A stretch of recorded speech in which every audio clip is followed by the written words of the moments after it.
La idea es hablar algo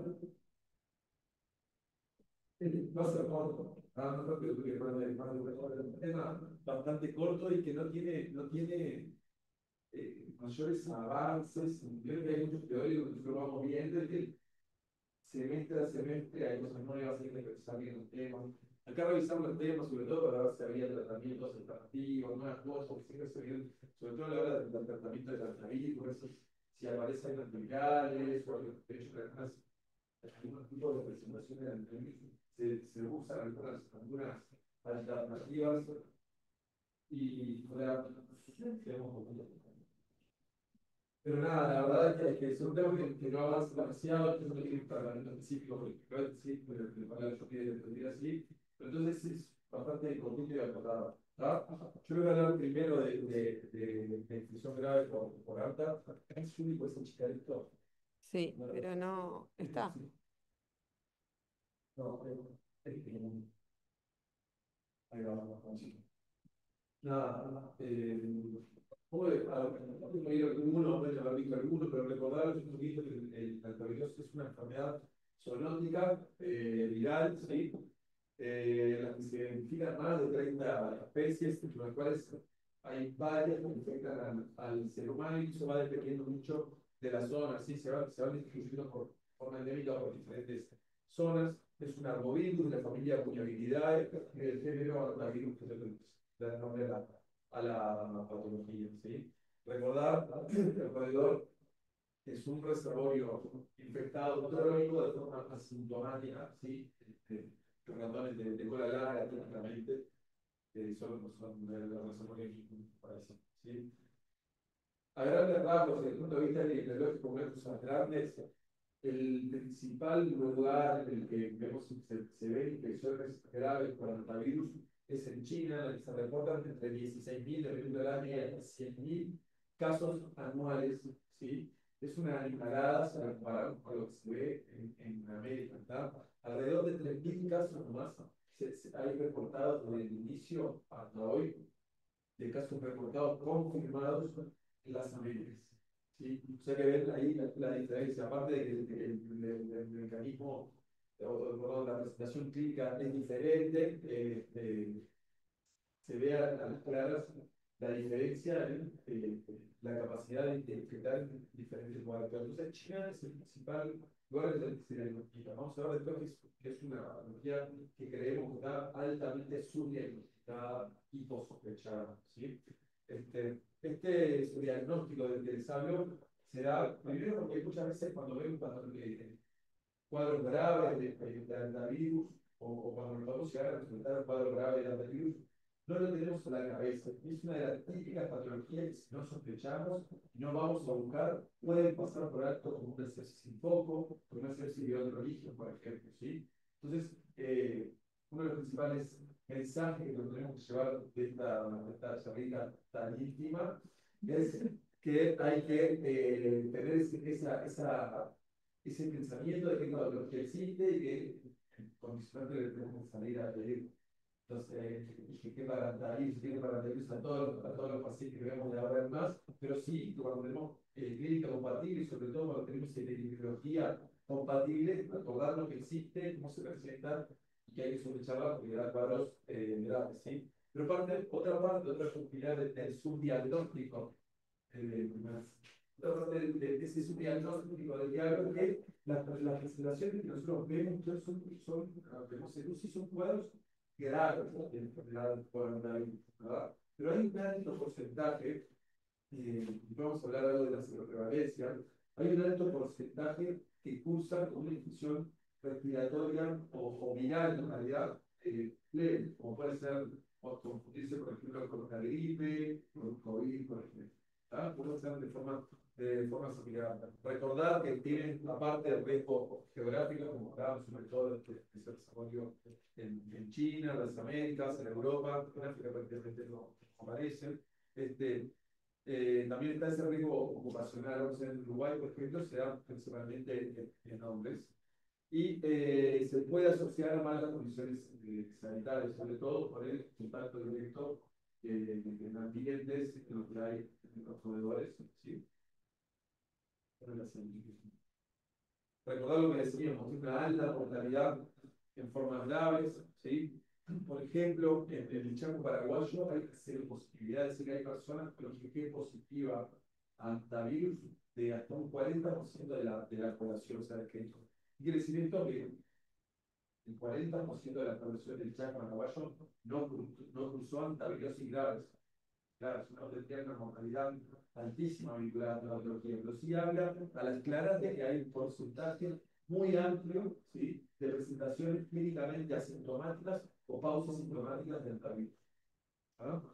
Y esto lo puse ahí, por eso es lo que les decía de la seroprevalencia variable. Entonces, esta es una seroprevalencia bien alta en el chat paraguayo. Hay otras que aparece positivas también bastante alta. De hecho, nosotros lo pedimos por sospecha, que a veces son negativas, son negativas, a veces aparecen las IgG positivas en nuestro medio también en personas que no tuvieron contaminación. Recordarles que también se da en forma de brotes, pero sin una clara relación con las estaciones, como puede ser con las estaciones climáticas. Acá se dan brotes, sí, pero no necesariamente vinculados a un clima, ¿sí? Además, los brotes por otras causas, ¿sí? Y que está descrito, pero quedan dudas de la veracidad de este concepto de la transmisión entre humanos. Hay un brote en Argentina en el que se planteó que pudo haber habido transmisión interhumana.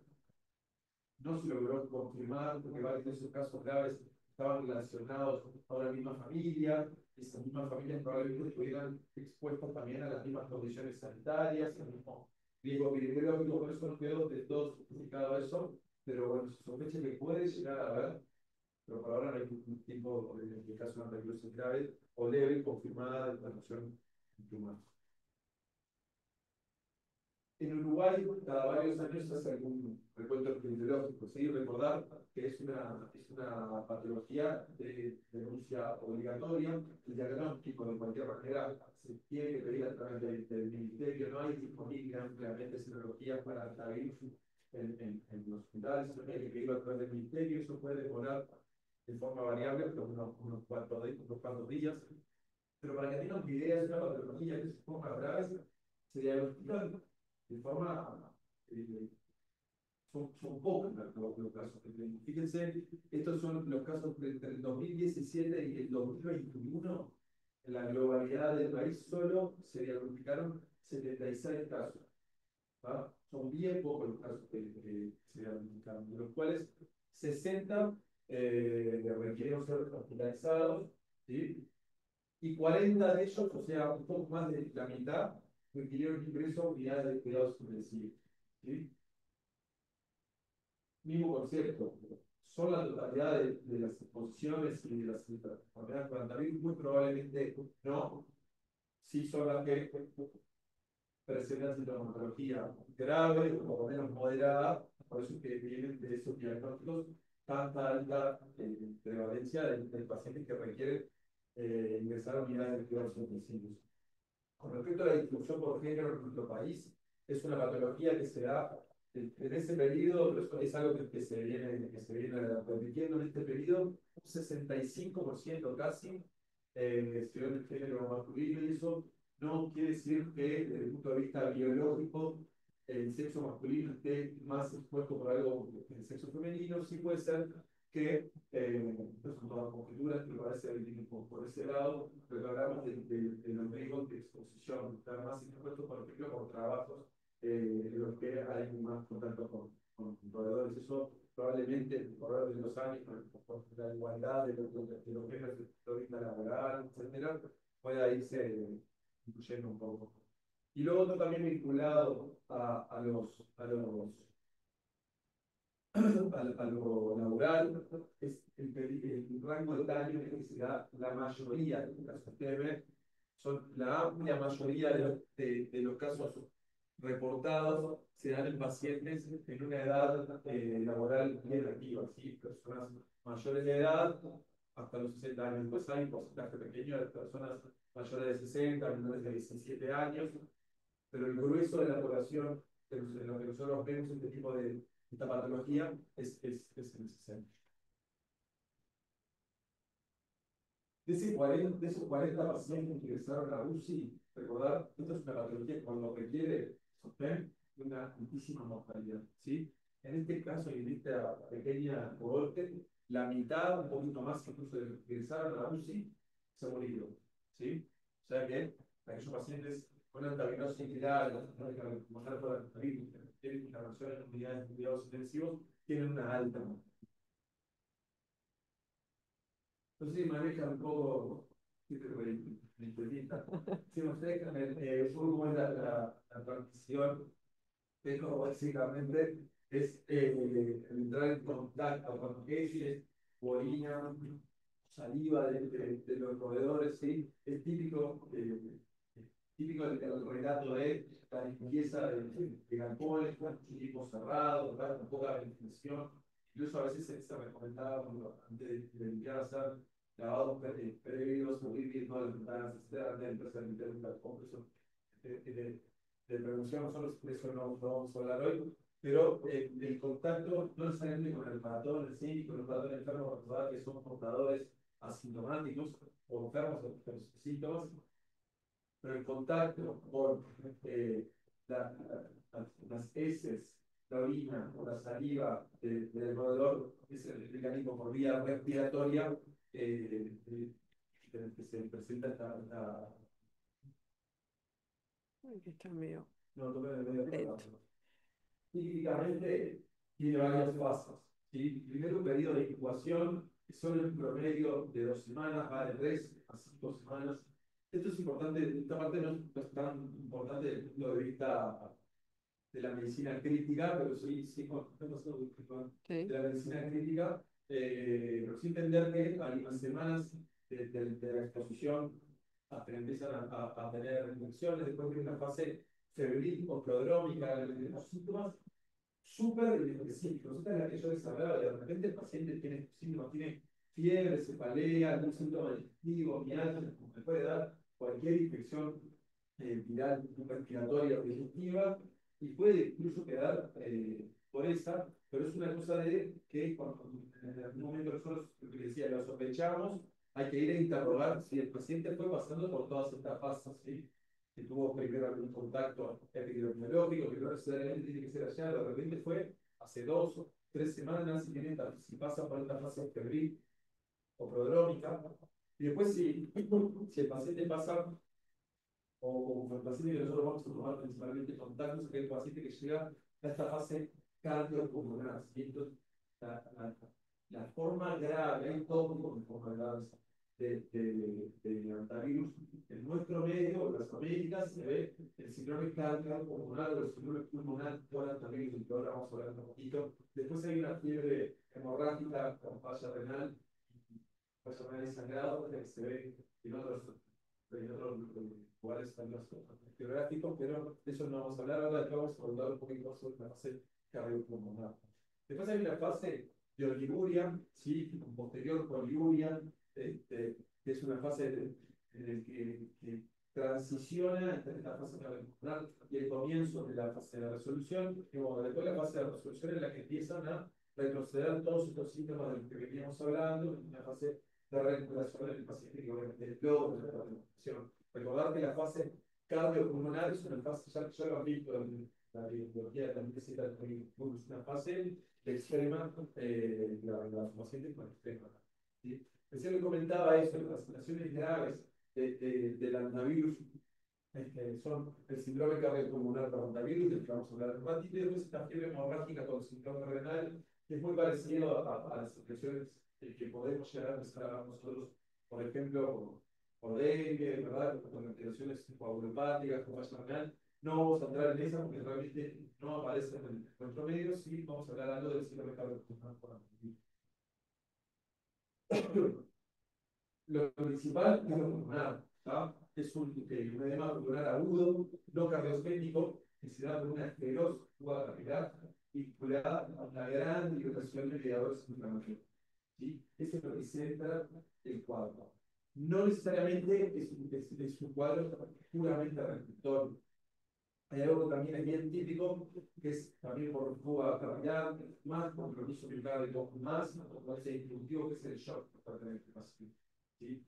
dar esa fuga capilar, puede dar una hipovolemia relativa, ¿sí? Pero aparte la propia liberación de citocinas da bastante típicamente una miocardiopatía mediada por citocinas vinculada a la antivirosis. Y yo sé que es importante cuando tenemos esta sospecha, si tenemos pacientes con edema pulmonar, que nos parece que tiene un antivirus, que pueda tener, el ecocardio va a ser un punto clave para que existen síndromes pulmonares por antivirus que no tienen compromiso miocárdico necesariamente. No todos se presentan con shock, ¿tá? Pero recordar que típicamente era un shock multifactorial en el que puede haber compromiso miocárdico por citoquinas, que puede haber un componente distributivo también por la misma razón, ¿sí?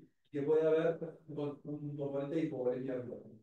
Después, podemos tener el mito de fase renal, lo mismo. Antivirus no necesariamente tiene que tener fase renal, ¿sí? La antivirus grave y las cambiar de tomar antivirus, pero puede aparecer y aparece de forma frecuente. También juega un poco este componente renal vinculado con la hipovolemia relativa de la que hablábamos. Hay vinculado yo que es de hipoperfusión renal y después el daño directo vinculado también a la enorme liberación de citocinas. Como si fuera un cuadro como lo podemos sepsis, ¿sí? Es bien frecuente también la plaquetopenia que se da por consumo, por hiperactivación endotelial y también por hiperactivación de la coagulación. Y después podemos ver, pero no es lo que centra el cuadro este, sino que centra los cuadros en China, por ejemplo, pero no es lo que centra los cuadros, que pueden tener pacientes consangrados, ¿sí? Porque hay un disfunción endotelial, aparece la trombocitopenia de la que hablamos, ¿sí? Pero esto es significativamente menor en este tipo de presentaciones, ¿sí? Y recordar lo que hablamos hoy en las presentaciones de forma severa, es una patología con una alta mortalidad. Sí. ¿Qué tenemos que buscar, aparte de la clínica, de la epidemiología? Si vamos a sospechar, si empezamos a sospechar una patología como esta, dijimos que es importante tener en cuenta el criterio epidemiológico, ver realmente que haya habido exposición, eso es un pilar clave en la sospecha. Después ver si tenemos un cuadro compatible clínicamente desde el punto de vista de vaya cardiopulmonar, renal, homeopática, etcétera, pero eso como elementos menores.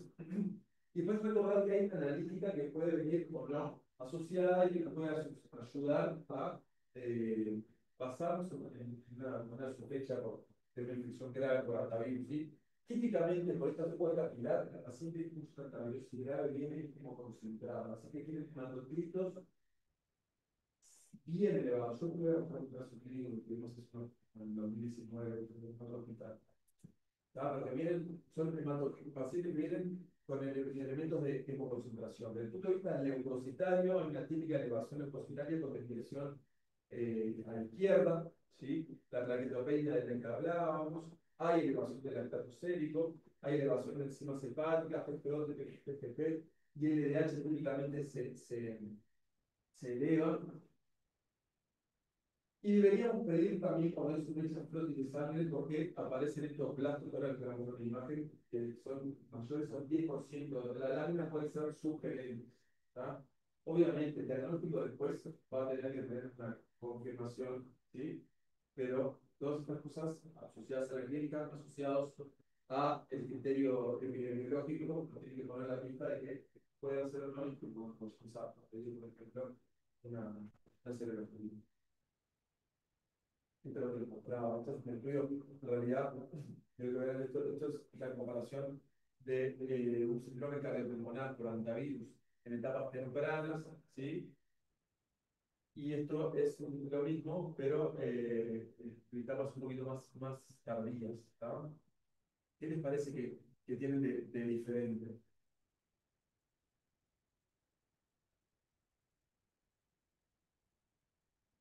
¿Ven? Estos son los blastos de formas maduras, ¿sí?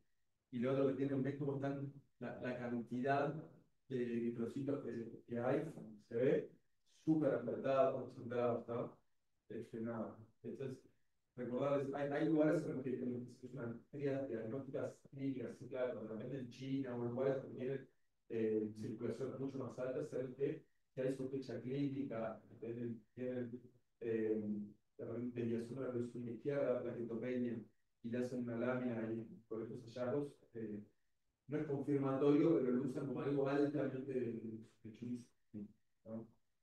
Pero da entonces la importancia de la alarme como parte del encargo clínico de la muerte. Con respecto al diagnóstico, no hay mucho para hablar de, ¿sí? Pues se solicita en nuestro país, es una serología, es el principal método de diagnóstico, para hacer serologías hay diferentes métodos, puede ser por el ISA, puede ser por otros, no por el directa.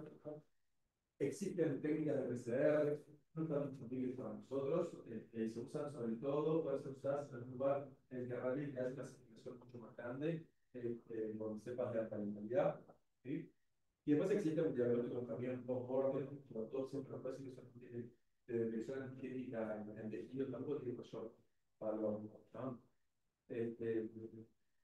Y lo otro es que, como decíamos, hay diferentes familias, pero tampoco se busca cuando se el diagnóstico de Alzheimer, ahora bien qué familias, si bien hay varios estudios, hay cierta estabilidad geográfica con respecto a la subfamilia de cada virus, ¿no? O sea, en nuestro país nos enfrentamos con una subfamilia, en China hay otros subfamilias, se mantiene con cierta estabilidad, por lo cual no hay alta variabilidad desde el punto de vista de las manifestaciones clínicas, y aparte no hay demasiado, solo tiene tampoco mucho valor clínico para nosotros, pero sí recordar entonces que las cirugías al Ministerio de Salud Pública, ¿sí?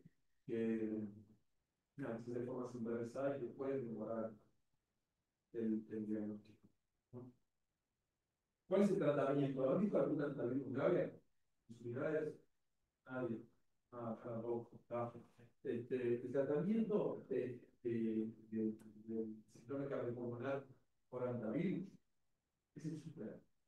Igual, bueno, depende de las instrucciones que vayan haciendo. Al igual que el ascenso respiratorio, es el, bueno, obviamente el monitoreo, sostén respiratorio, requerimiento de drogas presoras e inotrópicas cuando lo requieran, la asistencia respiratoria mecánica, las transfusiones de sangre cuando se desangran o requieren volver a que tenían sangrado.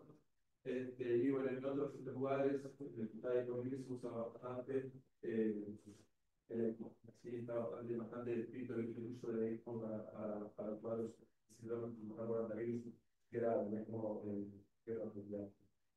Hay otras terapias, yo te lo puse ahí como para encontrar que son el uso de dexametasona, ribavalina, que no tienen ningún tipo de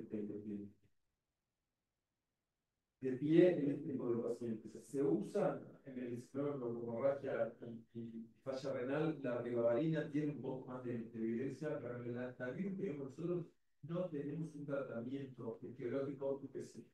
Claro, usted, el MUSI, es el tratamiento principal y sería, ¿no? Solo para mostrarles es un caso real, para que tengan en cuenta lo importante que es tener sospecha, conocer la patología, sospecharla, porque a veces condiciona los tratamientos, si bien no tienen tratamientos específicos, a veces hace que podamos retirar, por ejemplo, otro tratamiento que no. Sí, está la historia de un paciente de 45 años, procedente de medio rural, que tenía contacto con proveedores, y todo lo que puse acá al principio, en realidad o se sospechó, se le fue a preguntar y aparece el dato más tarde, pero no estaba de entrada, contacto con proveedores, contacto también con aves citáceas, estaba pista, consumía ocasionalmente marihuana, había tenido en febrero, 2 años antes del ingreso acá, una pielonefritis aguda, era un esplenectomizado por un tumor esférico benigno, ¿sí? Y estaba por esa esplenectomía, estaba expulsado contra la gripe, pero por poco y me equivoco. Esto fue en el 2019.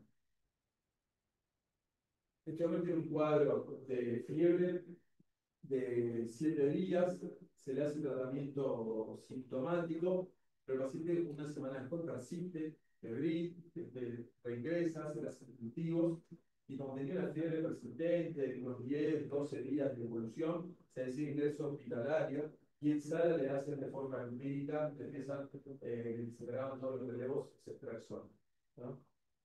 Ahí tenían 17.000 blancos, 185.000 plaquetas, una PCR de 20, secciones serologías que fueron negativas para hepatitis, HIV, virus del Epstein-Barr, megalovirus. En los hemocultivos, estos iniciales no tuvo ningún tipo de desarrollo microbiológico y aparece en urocultivo una Escherichia coli multisensible, por lo que se mantuvo esa persona. Si bien el paciente no tenía ningún tipo de clínica, quisiera sospechar que fuera realmente más que una bacteriuria sintomática, pero bueno, como era un varón y tenía eso, el equipo tratante en ese momento le decidió mantener las extracciones plasmáticas, ¿no? El tema es que el paciente al tercer día de las actividades en sala de cuidados moderados instala de forma brusca tos, polimnia, desaturación y asocia la analítica la que toqué, ¿sí? En ese momento se le solicita el ingreso a un cuidado intermedio, para el cuidado intermedio, ingresa lúcido, polimédico, estable desde el punto de vista dinámico serpiente, sí, solamente algo de profundidad, algo de experimento conjuntival, no tenía lesiones en piel, estaba un poco taquicárdico, relleno capilar que hasta ese momento era instantáneo, una termodinámica normal, y tenía algunos hipertores crepitantes en mitad de la boca pulmonar que no describían en ninguno de los exámenes físicos anteriores de los ingresos. ¿Sí? En el abdomen no había nada y no tenía nada destacable desde el punto de vista neurológico. ¿Sí? Acá el equipo que lo recibe, en UCI recibe un paciente que tiene un planteo entonces de una posible prosepsis no controlada, por paciente que tenía el tratamiento dirigido, sabía que era una Escherichia coli multisensible, pero que tenía el urocultivo, que no había venido en sangre. Entonces se plantearon si realmente cada la situación, 3-4 días ya de tratamiento dirigido, teoría intratratamiento, planteo y razonamiento fue, bueno, es una sepsis no controlada, puede ser que haya, por ejemplo, abscesos, o bueno, dilatación de la vía urinaria, o hay un foco extra urológico, paciente que probablemente no cerraba todo con foco. Entonces se dio una analítica, una radiografía de tórax, ecocardio y una tomografía. Esa es la radiografía de tórax, recordad que les comentaba que tenía algo de edema pulmonar, ¿sí? Amanglutares, lo que se ven son opacidades, homogéneas bilaterales, un poquito de la rama plural, rasponear de la piel, puede ser un cofrédico bilateral. Y esta es la tomografía, esta es la tomografía de ese momento, y esta es la tomografía al alta UCI, que puse ahí porque estaba mirando un modelo, pero tenía este compromiso pulmonar bilateral, ¿sí? Y desde el punto de vista urológico, no tenía nada. Describen una alteración de la grasa del perineal del lado derecho, que realmente la trataba de ver y no se veía. Y de la valoración, con radiografías en el con contractilidad global, sin alteraciones segmentarias, con una fiebre de 35% de pacientes no tenían miocardio previo a formación de porque nunca había tenido un tipo de sintomatología como la fiebre con insuficiencia cardíaca. Y bueno, esta es la analítica inicial, es un poquito lo que hablábamos, ¿sí? Llega con un hematocrito bastante elevado, tampoco es de lo más elevado que hemos visto, que se ven por levantamiento, pero sí que tiene un hematocrito claramente elevado, la estatua al principio estuvo alta, después tuvo sus oscilaciones, instaló rápidamente una fase renal, una estrella que llega hasta 5 y pico, ¿tá? La LDH, como hablábamos hoy, estaba bien alta, estaba bien hipoalbuminémico. ¿Por qué piensa que puede estar hipoalbuminémico? ¿Por qué? Vamos a hablar muy bien acá. ¿Qué pasa con la albuminina en un paciente así? Dijimos que es un paciente que está severamente inflamado, una fuga capilar feroz, entonces ya sabemos todos que no usamos la albúmina sola como marcador nutricional, pero sí, porque aparte la vemos casi siempre en los pacientes estéticos lesionados, ¿sí? Este paciente llega directamente ya con una albúmina bastante lesionada, un paciente que no hemos tenido previo, y probablemente por esa fuga capilar, y aparte con una plaquetopenia que profundiza incluso en los primeros días del ingreso a la unidad de cuidados. Entonces, con todo esto, un paciente que tenía una epidemiología que podía ser compatible con un cuadro que sería el manfio río, ¿sí? Había tenido un cuadro de fiebre, ¿sí? Un poco 100% claro, de unos, para ese momento, unas 2 2 semanas y pico, ¿sí? Con un ingresa, no, sí, no me deja poner tan mal que con un hematocrito que venía bastante elevado, más al final, una litopenia, ¿ah? Con un cuadro clínico bastante combatido, que incluso tenía ese ecocambio, que habíamos hablado, que luego de tener compromiso, se decidió pedirle antivirus, y bueno, allí fue, como no ves, porque no se ve nada, pero acá es la prueba clínica, eso también uno análisis, y bueno, los campeones de dinero, un cambio pulmonar por antivirus, grave, que tuvo otras complicaciones, creo que sí, o sea, como más, para tener en cuenta si el paciente tuvo un estrés, una alimentación bien dificultosa, tuvo varios días en UCI, se requirió de un gran mediante traqueotomía el día 20 de internación, una ida con 17 días de diálisis consecutivos, que recupera después con ciertos paseamientos de la terapia de ejecución, recupera función, tiene shock cardiogénico distributivo, requiere dosis altas de noradrenalina y dobutamina, y tiene como una complicación que no es, está recontra descrita, pero no es frecuente de ver, y es que tuvo en un momento empezó a tener sangrados clínicos, una relación de homeopatía, sobre todo clínica, eh, médica, perdón, sangrados por animales, los puntos de las vías, sangrados por la orina, sangrados por las mucosas. Se le pidió ahí un licopotropina que estaba seguramente ese periodo. Seguramente lo que estaba algo de esa y lo que sí tenía era una hipofosfodienemia bien profunda que seguramente asociada a la litopenia y a su falla renal, ¿no? La conjunción de esas tres alteraciones lo llevaban a tener sangrados médicos y lo que tenían después se le pidieron de dímeros y productos de degradación de la fibrina que estaban bastante elevados. Los dos lo que tenían era una acumulación intravascular disseminada vinculada a la paciente la tenemos de alta presuración. Dos cosas. Primero, de verdad, no tiene tratamiento dirigido. Este paciente hubiera llevado varios días de antibióticos, cambios de antibióticos. Esa reunión que parecía que una alteración de la grasa a derecha, si hubiera, con la gravedad del tipo de paciente, a lo mejor hubiera que haberlo ido sacar con la suspensión. Entonces, creo que si bien no tiene un tratamiento dirigido, tener diagnóstico, a pesar de que no hay tratamiento específico, condiciona mucho cómo nosotros vamos a actuar y cómo, por ejemplo, yo sé, no es que ver con el tema. Y lo otro es eso. Entonces, el hecho de conocer cómo se manifiesta esta patología, en qué pacientes es importante sospechar o ir a buscar, eh, es clave. Nosotros no conocemos cómo funciona la coronavirus, nunca la vamos a ir a buscar, esto se queda para una sepsis no incierto, o una sepsis un poco claro, o con un foco que nosotros sospechamos, porque en realidad no era. Entonces es muy importante tener una sospecha clínica, estar activos para la búsqueda sin exagerar, con criterio clínico, ¿no? De alta es eso, hermano, que vamos ¿Tienen alguna pregunta hasta ahí? a ¿No? Bien, seguimos entonces.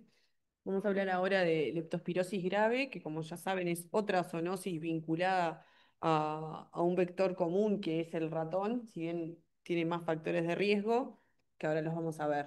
Es una enfermedad zoonótica bacteriana este, por bacterias del género Spiroqueta, perdón, por espiroquetas del género Leptospira, que ustedes saben es un gram negativo de crecimiento lento, pero se conocen más de 300 serotipos de especies patógenas y la Leptospira interrogans es la principal especie vinculada a infecciones en humanos, sobre todo también en nuestro medio, en América.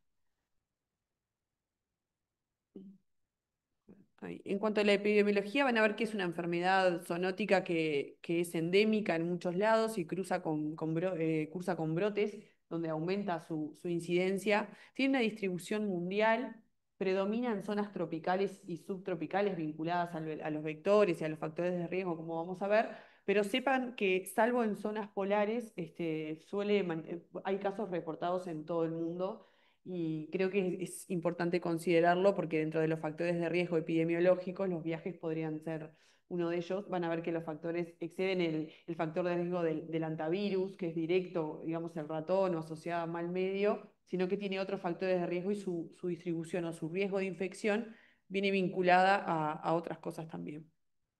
Constituye un riesgo ocupacional. Vamos a ver ahora cómo se transmite, pero el ratón puede infectar suelos y agua y dejar contaminado ese suelo y los animales de granja contaminarse y también y transmitir la enfermedad. Entonces, tanto, por ejemplo, veterinarios, trabajadores de arrozales, otro tipo de contacto que no sea directo con el ratón y constituye entonces una enfermedad de riesgo ocupacional. También se asocia a malas condiciones sanitarias, aunque no es solo el único escenario de riesgo. ¿Tá? Hay un subdiagnóstico en general en el mundo. Es una enfermedad que en su mayoría cursa de forma leve, entonces hay un alto subdiagnóstico, pero se cree que hay más de 1 millón de casos por año con más de 60.000 muertes. Tiene una mortalidad global en torno al 10%, que en nuestro país, teniendo en cuenta lo del subdiagnóstico, se asemeja un poco a esos números en el mundo, pero en hospitalizados se sabe que puede llegar hasta el 50% de mortalidad de los pacientes ingresados. En Uruguay, en el mismo periodo que hablamos anteriormente, de 2017 a 2021, hubieron registrados 451 casos. Es una enfermedad de notificación obligatoria, está dentro de la categoría B, de las que tienen hasta 7 días para ser notificada. Y como decíamos, hay un alto subdiagnóstico. Se sospecha que la enfermedad, en realidad por leptospira leve, que no llega a ser registrada, no llega a ser diagnosticada o buscada en primer y segundo nivel de atención, entonces podrían haber más casos. De los casos que se reportaron, casi 259 requirieron internación y un 62, el 62%, perdón, casos requirió internación en UCI también. La mortalidad en nuestro medio es más o menos de un 12,9%. Si tenemos en cuenta que los hospitalizados en otros lados del mundo pueden llegar hasta un 50%, parecería un número bastante más bajo, pero bueno, con eso que decimos del subdiagnóstico, se asemeja bastante a la mortalidad global del 10% en el mundo. En cuanto a la distribución por género, también predomina en el sexo masculino. Esto es algo que se ha mantenido al correr de los años y respeta bastante la incidencia en otros países también.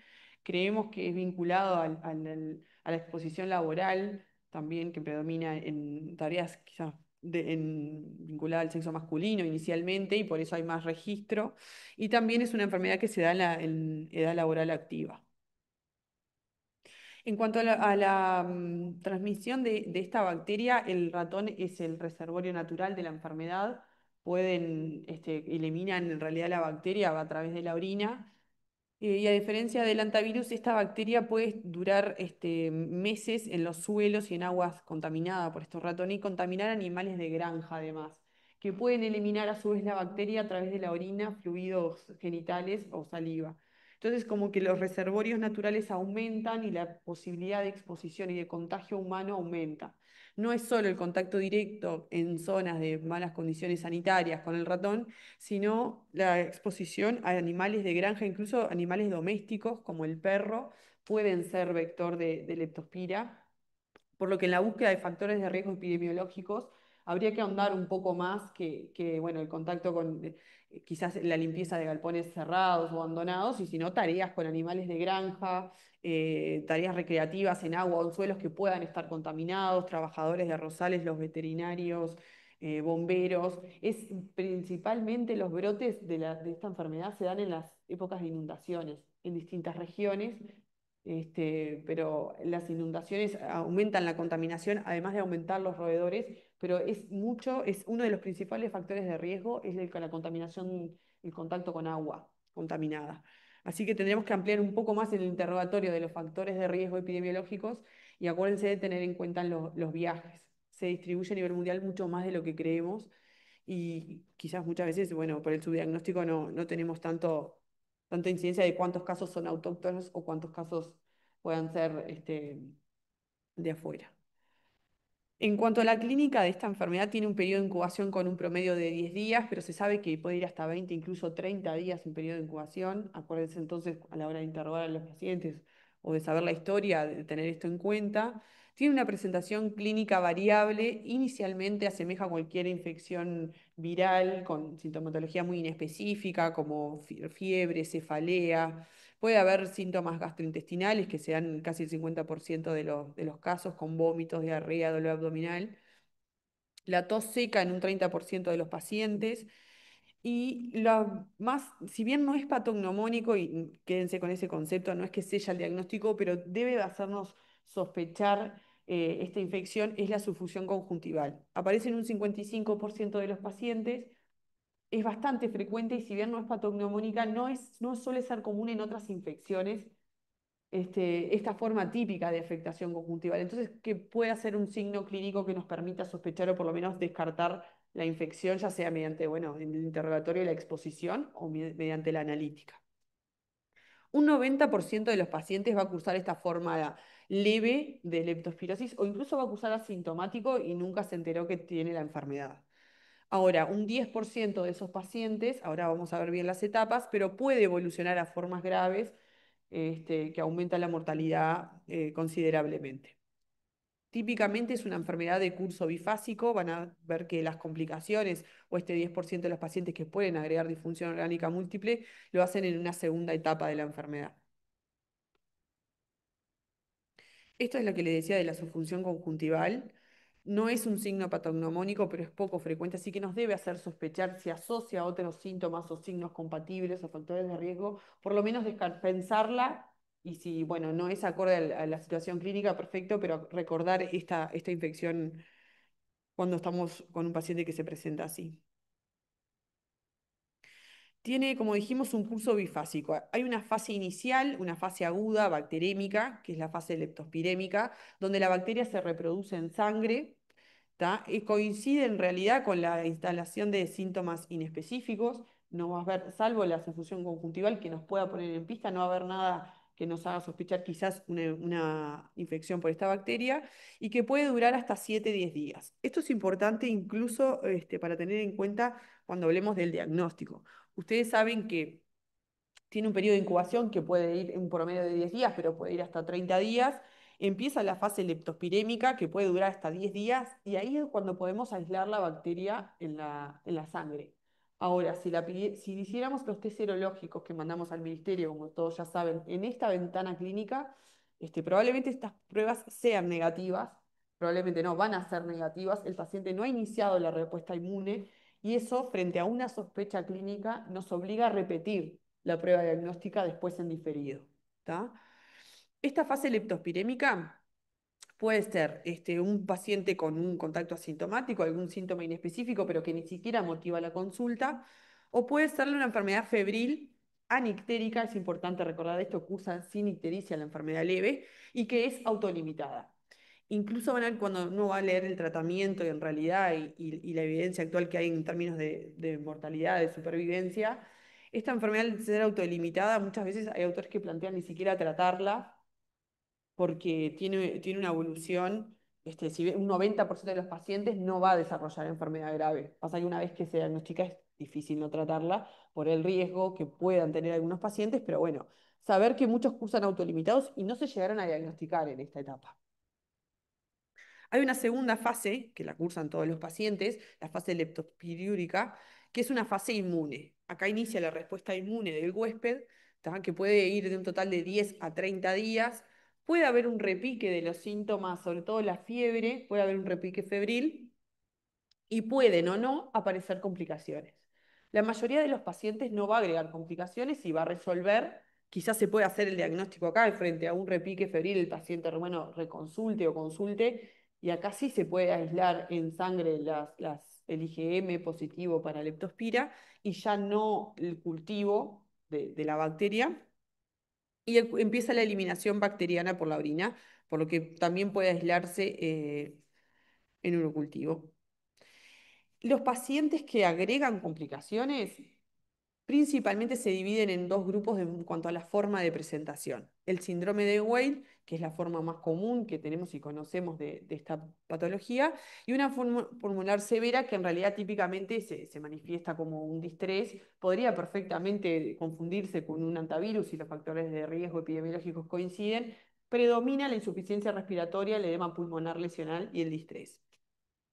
Pero yendo un poco al síndrome de Weil, que es lo más característico, el síndrome de Weil o de la forma ictérica de la enfermedad es cuando el paciente en la segunda fase, la fase inmune, agrega una disfunción orgánica múltiple.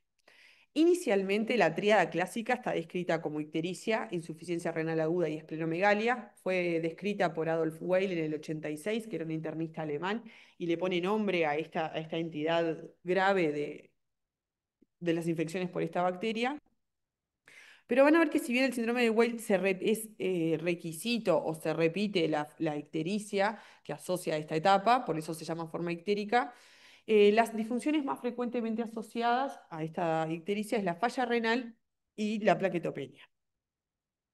La ictericia, bueno, cursa obviamente el toque hepático con una hiperbilirubinemia marcada, que puede ser bastante importante, similar incluso a alguna patología colestásica que haya que descartar diagnósticos diferenciales.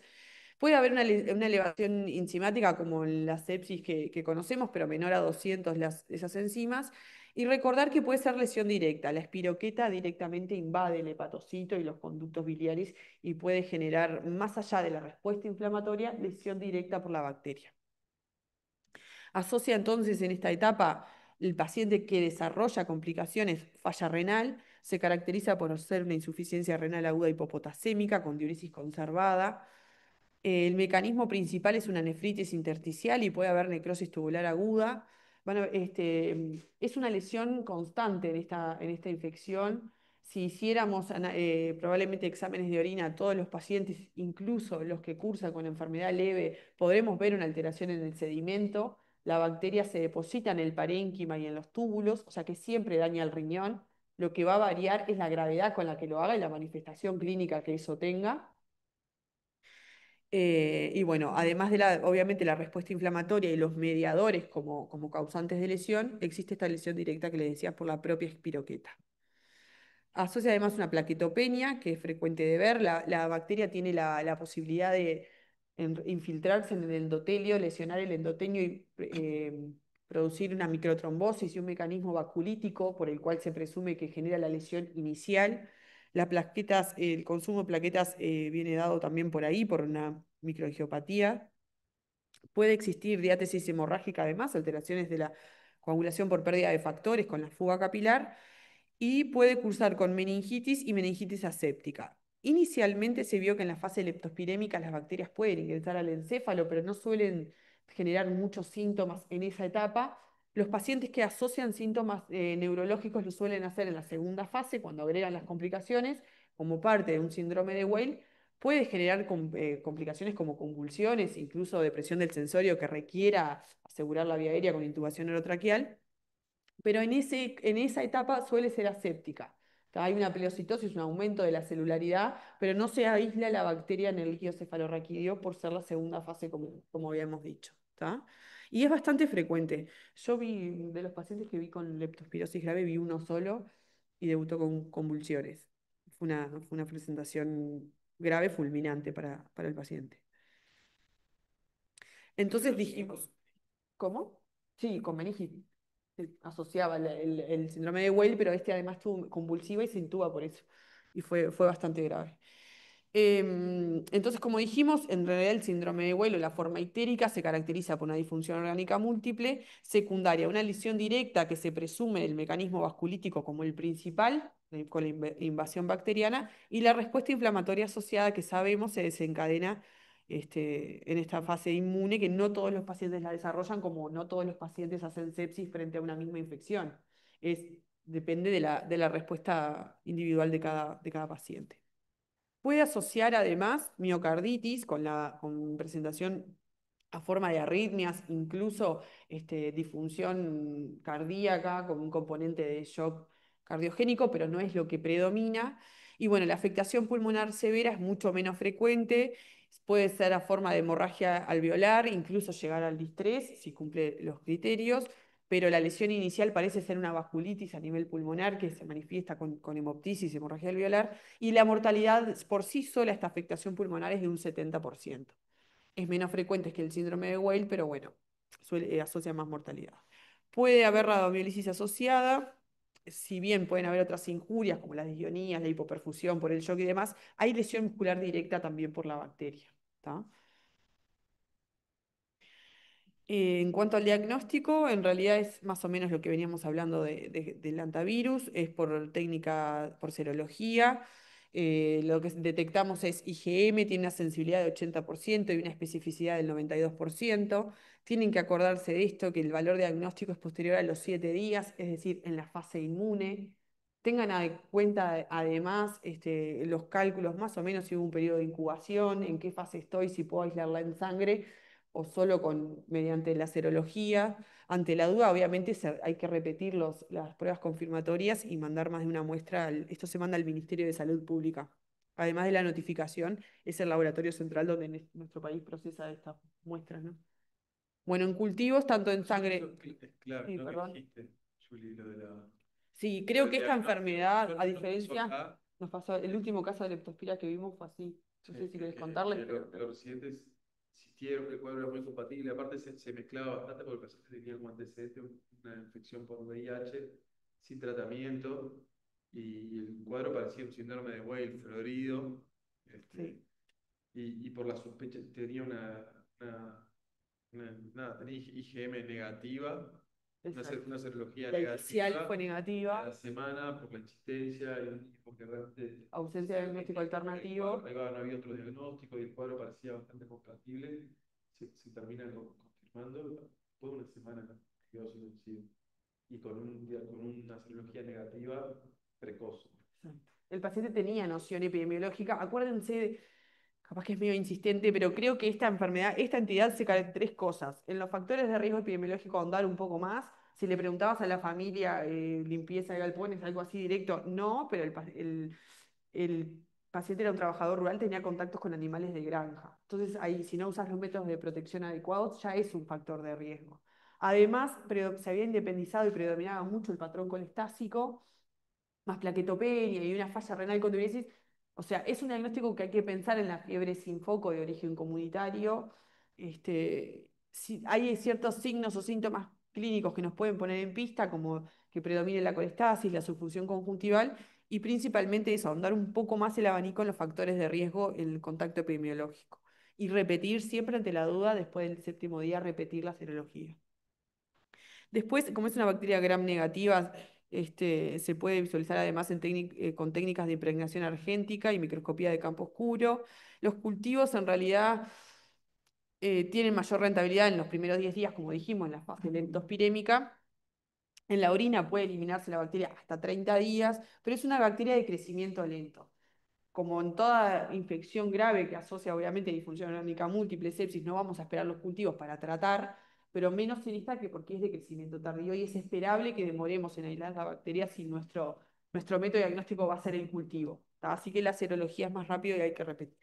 Y bueno, y existen además test moleculares de PCR para la detección de antígenos. Bien. Bien, en cuanto al tratamiento antibiótico dirigido, la doxiciclina queda hoy día para infecciones leves, ¿tá? De estas formas anictéricas que habíamos hablado inicialmente. Bueno, si se tratan con doxiciclina, si se llegan a diagnosticar. Y para el paciente grave, para el paciente que cursa con síndrome de Weil o la forma pulmonar, la penicilina G o la ceftriaxona son las dos recomendaciones que hoy día son más de primera línea. Hay estudios que evidencian en realidad una eficacia similar, con una evolución que no tiene diferencia en términos de mortalidad. Quizá puede ser más práctica la administración de ceftriaxona por aplicarse una vez al día, pero en realidad se pueden usar las dos de forma indistinta. Lo bueno es que muchas veces si el paciente debuta inicialmente con una sepsis sin foco y queremos cubrir todos los microorganismos de la comunidad, tanto VGNs como cocos, bueno, la ceftriaxona puede ser una opción para no dejar otros VGNs sin cubrir. Acuérdense de esta reacción que puede, no me va a salir, nunca me salió, es una respuesta en realidad clínica que se da tras la administración del antibiótico, se puede dar hasta en un 21% de los pacientes. Ustedes si la presencian es como si tuvieran un paciente un cuadro compatible con una bacteremia clínica, ¿tá? Chucho solemne, livideces, puede haber incluso fiebre y es vinculado en realidad a la destrucción de espiroquetas con liberación de antígenos que estimulan el sistema inmune, es una respuesta inflamatoria aguda en el momento. ¿Tá? Pues, suele revertir si esa forma de esta reacción revierte y el paciente posteriormente se estabiliza en el nivel basal que ya tenía, o bueno, puede en realidad ser el inicio de un shock o una disfunción orgánica múltiple más profunda. Pero es bastante frecuente de ver y clínicamente, bueno, asusta. En cuanto al tratamiento, otras alternativas, tanto la corticoterapia, ya sea con metilprednisolona o dosis altas de otro corticoide y la plasmaféresis, no hay evidencia actual que permita hacer recomendaciones. Hay reportes de casos, sobre todo en la forma pulmonar, que se ha usado ciclos de metilprednisolona. Algunos resultados han sido positivos y otros negativos, pero al momento de hacer una revisión sistemática o un metaanálisis, los resultados no muestran en realidad un beneficio que permita hacer recomendaciones. Estos son dos metaanálisis del año pasado. Ahí incluso discuten los criterios de diagnóstico que se usaron en cada centro y la forma de diagnosticar y bueno, cuántos pacientes quedarían por fuera o el diagnóstico fue dudoso. Entonces, nada, al momento de hacer un resumen, no hay evidencia que nos permita hacer estas terapias en estos pacientes. Así que nada, es tratamiento antibiótico, el sostén de las disfunciones, como ya sabemos, en cualquier foco infeccioso, independientemente de de etiología o el origen, y además el antibiótico. Y no tenemos por ahora otras herramientas que hayan demostrado beneficio en términos de morbimortalidad. Bueno, no sé si hasta ahí alguna pregunta que quieran hacer, alguna duda. Bueno, muchas gracias por venir.